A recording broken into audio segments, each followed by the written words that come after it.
I'm glad you could be here with me today. Welcome to Monday Motivation, the healing power of playfulness.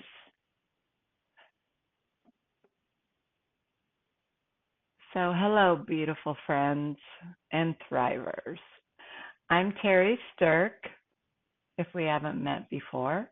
I am a wellness coach and an author, and I'm someone who walks alongside women navigating healing journeys from trauma, illness, and emotional pain. So, whatever's going on in your life, I'm happy to help with. Whether, it's healing from your cancer journey or other illness or other emotional pain, other sorts of traumas, I'm here for you.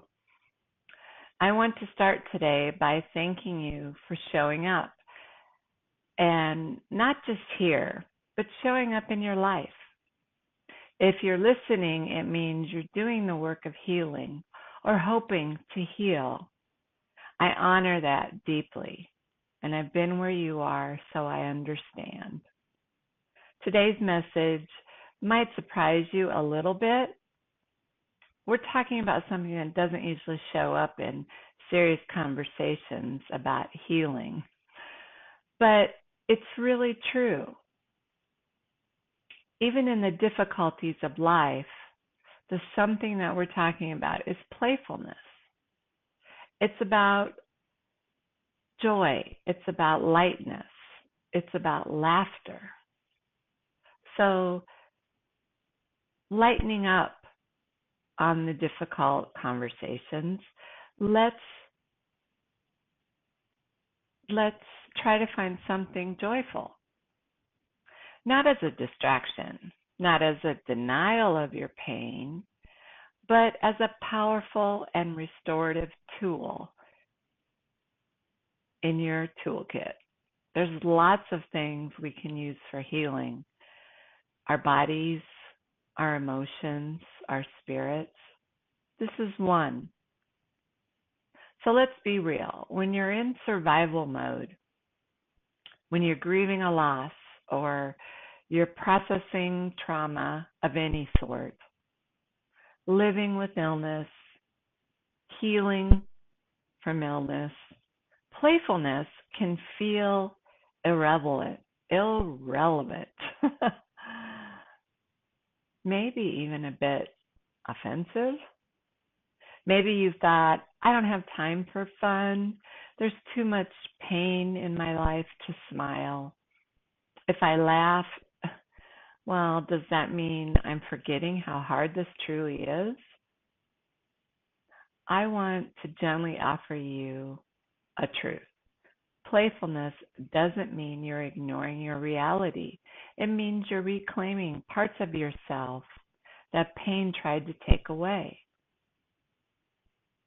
Your pain steals things from you. And when you're trying to heal, sometimes it's hard to bring those things back the way you used to be. But we can find them again. So when you're hurting, we tend to shut down the parts of us that used to be, light or expressive. But healing isn't about being serious all the time.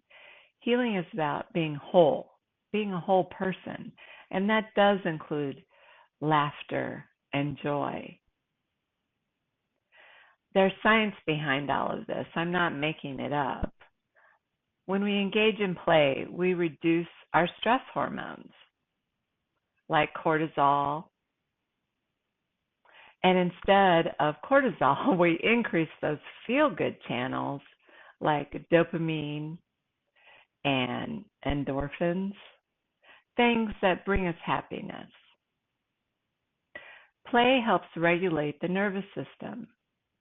And when living through trauma, you know that your nervous system is often stuck in a fight or flight or freeze mode. Laughter, movement, imagination, these are ways to remind your body that you are safe and that you're healing. And your spirituality, I believe play honors that part of you too.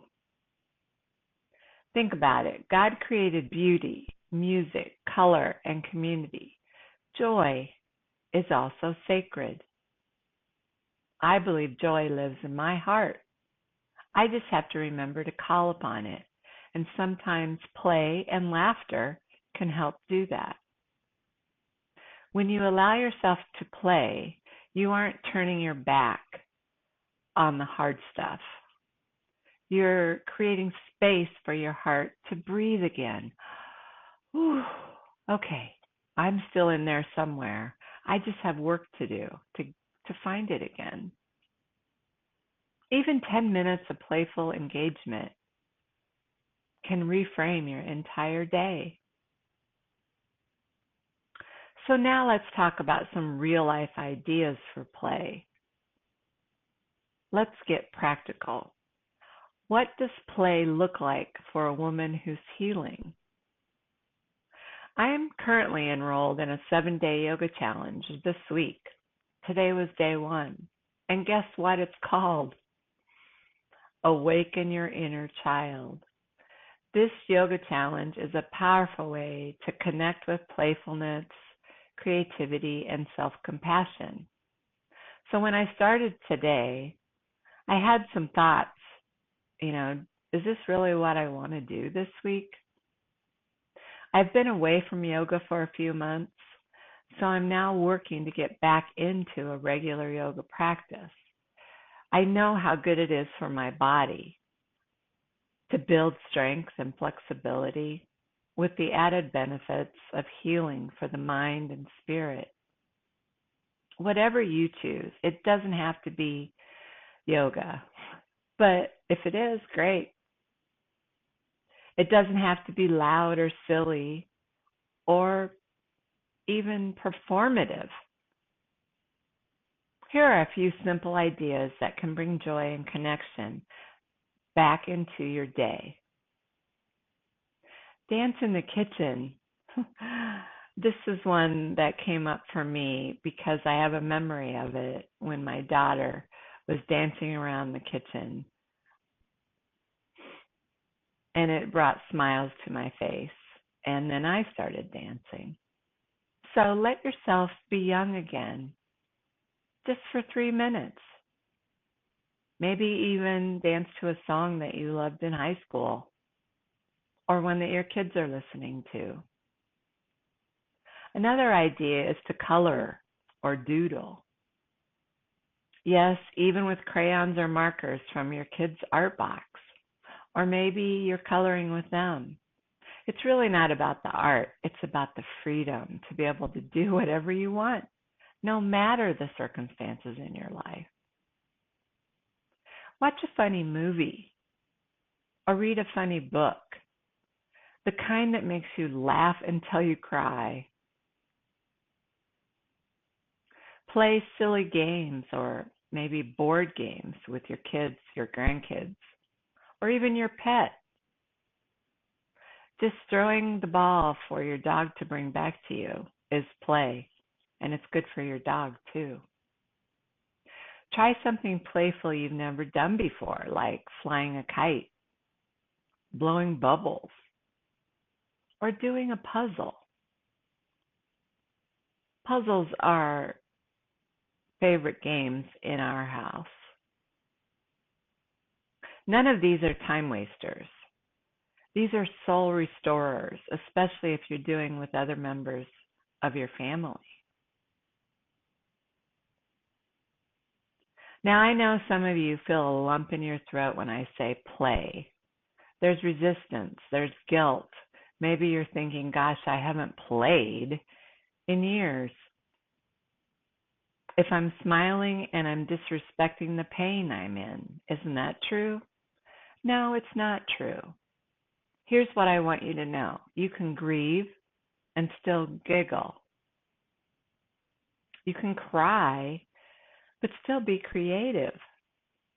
You can hold sorrow in one hand